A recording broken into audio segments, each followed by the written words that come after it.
Let's move on to these ice raids in LA in our political corner. And this is where I need y'all's help, okay? Because this morning when I woke up, or this afternoon, this subject matter is still weighing heavily on my mind, spirit, and soul. My little thumbs, I can't help but tweet about it, post about it, speak about it, raise hell about it. And it's troubling me internally because I am having a hard time trying to reconcile that I know what the right thing to do is in this moment. And I know what I should be doing in this moment. I'm having a hard time reconciling doing what's right and meeting this group of people with an open, loving heart. Um, I know that I'm not judge, juror, executioner, or God, but if I am being honest, there is a level of delight, and I don't know if delight is the right word. There is a level of pleasure. I'm just going to call a thing a thing. There is a level of pleasure that I am experiencing from them fucking around and finding out. There is a level of satisfaction that I am experiencing from the community being punished. And I know that saying this out loud makes me look and feel like a bad person. And I know I'm not a bad person. I know that I'm not. I know that I'm a very compassionate person. But I also just feel like this one needs to burn. It needs to burn. It needs to stick. It needs to hurt. Y'all, they need to feel it. They need to feel it down into their bone marrow in the deepest depths of their souls. So it's never to be repeated. So they are reminded and so they understand. My concern is that um let's just say, for instance, we go all hands on deck and this ice situation dries up today or tomorrow. In my heart of hearts, I really do feel like large parts of that community would simply revert back to their anti Black ways. And I also recognize the fact, if I'm being perfectly honest here, and please, my Latino community, my Latino people that follow me, I'm a works in progress. I'm evolving. I'm processing this. The same way that you guys are processing what's going on, I am having to process what my involvement looks like and reconcile that with my feelings. If I'm being honest, I approach this subject with heavy bias. Okay. I approach this subject with heavy bias because I grew up in Miami-Dade County, and some, not all, but the racial tensions between Cuban people and Blacks in Miami, it runs deep. And me personally, I am having a hard time when I look at the TV and what's going on. I'm having a hard time not lumping everybody in with those Cubans in Miami. All right. If I'm being perfectly honest, I'm having a hard time. The Black experience in Miami, when it comes to dealing with those Cuban people, at times, some, not all, it's very nasty. It's very dark. Okay. They're nasty. They're racist. They don't give a damn. They align themselves with white people. They wouldn't spit on Black people. We were on fire. Some, not all. Large quantities, some, not all. And this has been my experience my entire life. So it's hard for me.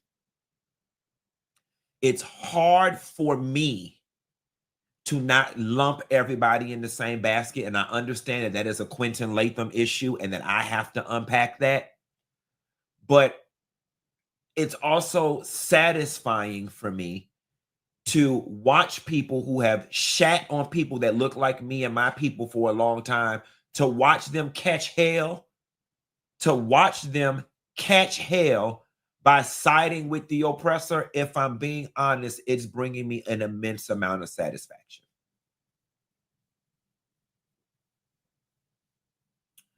Um, I still need a couple more days to process a lot of what I'm feeling. Like, why is it that y'all want to unite now that y'all getting raided? Now that y'all getting raided, now it's a call to unite. I have not seen this many calls to unite until you were in need. I understand that there's a need for us to get out there, but it's just hard for me in the back of my mind reconciling 41 years of treatment from a certain group of people. And now me going into battle, knowing that a large part of your community carries anti Black sentiments, it's just hard for me. It's hard for me knowing that I'm going to go out there and potentially, and not even risk it all, just devote resources, energy, and time to this cause. And I can't help but feel like behind closed doors, many of that community, many members of that community still not going to mess with me, still don't like me when it's all said and done, still going to go out their way to align themselves with whites and the dominant culture. And then once they get what they want, we're going to be left out to dry again. I can't help that I'm feeling that way. And I'm trying to power through it. I'm trying to process it. The only thing that I ask is that you give me a little bit of time, space, and energy to get all of this out. But that is how I feel about the situation. And I think my Latino community, y'all are more privy to the closed door conversations in your community than I have.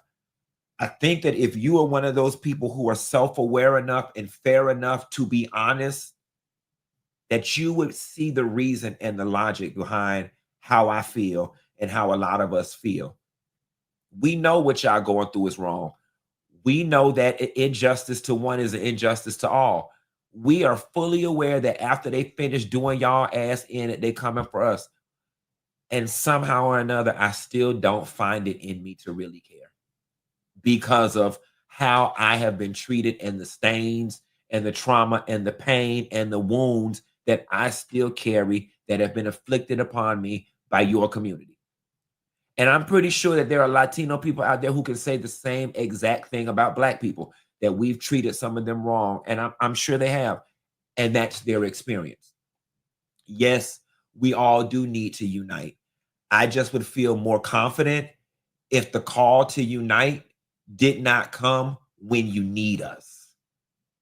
And I find it very funny that they keep calling and calling and calling and calling for Black and brown to unite, right? That's because there's a protest and a movement going on, and y'all notice the absence of us in this movement. Y'all understand the absence in the power of Black mobilization. Y'all stuff ain't really looking the same. I'm not trying to be shady. I'm not trying to be funny. Y'all stuff ain't really, y'all protests ain't really protesting. It ain't protesting. It ain't protesting the way it do when we get involved. Y'all also recognize the fact that we have so much more political and social infrastructure in place when it comes to things like this. And y'all now want to leverage that and exploit it. And all things constant, I truly would be open to surrendering that and helping that and giving y'all all of our resources if I really felt like behind closed doors that you liked me and you valued me and that you wouldn't trade on me for the white man when the opportunity came. Last but not least, and I'm going to move on from this ICE raid thing. Last but not least, I find it insulting. I find it extremely insulting that a lot of the call for us to unite is the black and brown thing. Where is the call for other Latinos to step out? Where is the social media outcry for all the Hispanics and the Latinos that voted the wrong way to have a change of heart? Where is the cry and the call to action for Telemundo and Univision to interview y'all and to help fight and to pump media and images into the whole Latin America media market about what's going on with y'all? Why are the pleas not to Telemundo? Why are the pleas not to Univision? Why are the pleas not to Marco Rubio? Why are the pleas not to, Ron DeSantis? Why are the pleas not to Latinos for Trump? Those people are closer, in my opinion, to your struggle than we are. And they speak, it would seem to me that it would be easier to galvanize people who you already have a lot in common with. It just feels a little suspect. It just feels a little suspect when I sit here and watch you bypass calling on your own people to call on us. It just makes me feel uncomfortable. And trust has been broken between these two communities for decades. And I'm all for coalition building. I'm all for partnerships, but it starts with open admissions, honesty, and trust. I can't run the risk of going out there to get shot when in the back of my mind, I feel like at least half of your community wouldn't spit on me if I'm on fire. And lastly, my closing point, I just still think it's big nerve. I think it is big nerve on behalf of the Latino community to expect anybody outside of the community to do more for you than people inside are willing to do. You cannot expect somebody who looks like me to do more than Latinos for Trump. You can't.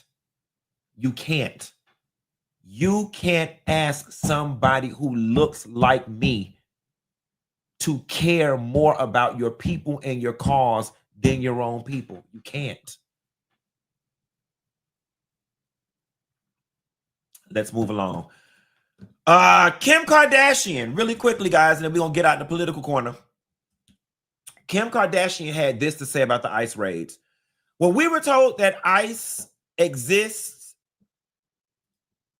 to keep our country safe and to remove violent criminals, great.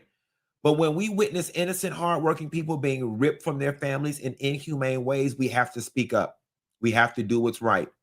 Growing up in LA, I've seen how deeply immigrants are woven into the fabric of this city. They are our neighbors, friends, classmates, co-workers, and family. No matter where you fall politically, it's clear that our communities thrive because of the contributions of immigrants.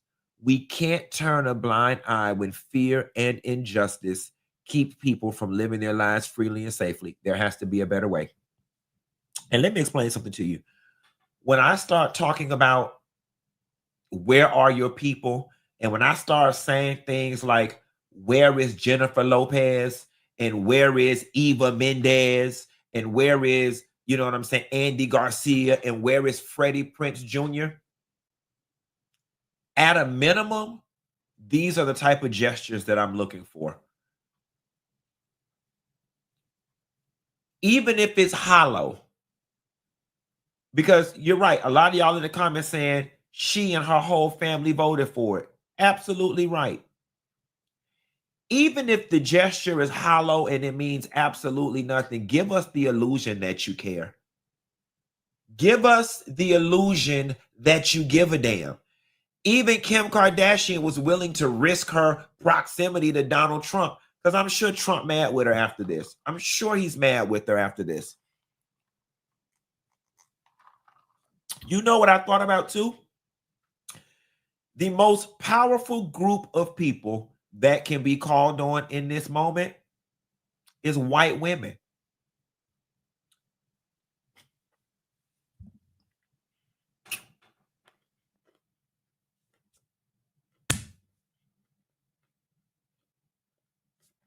Call on the white women. Go to the women's leagues. Go to the canasta parties. Call on the white women. Call on the Jews. Call on the Hindu community. Call on the Asian community. Gloria Estefan ain't said nothing. Gloria Estefan ain't said shit. So I'm not understanding how you want Tanika Williams and Latasha Scott to care more than Julio Estevez and Gloria Estefan. I'm not trying to be insensitive in this moment, but you got to make that make sense, baby. Where is Salma Hayek?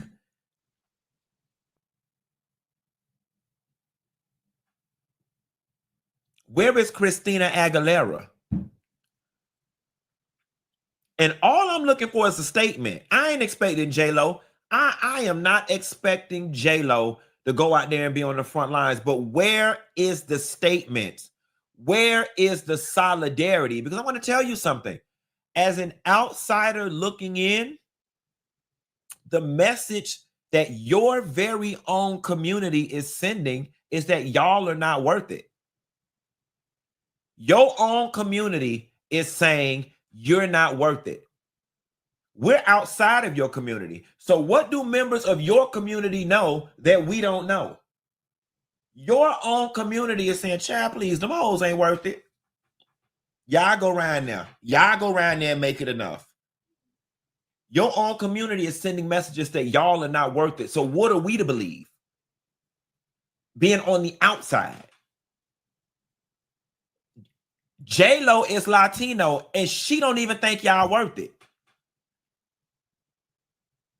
Mario Lopez is Latino and he don't think y'all worth it. He know more about y'all than I do. So should I be taking my lead from y'all or should I be taking my lead from J-Lo and Mario Lopez? I'm confusion. Not trying to be cold, not trying to be nasty, just trying to be logical and rational and reasonable in this situation. I'm going to move right along.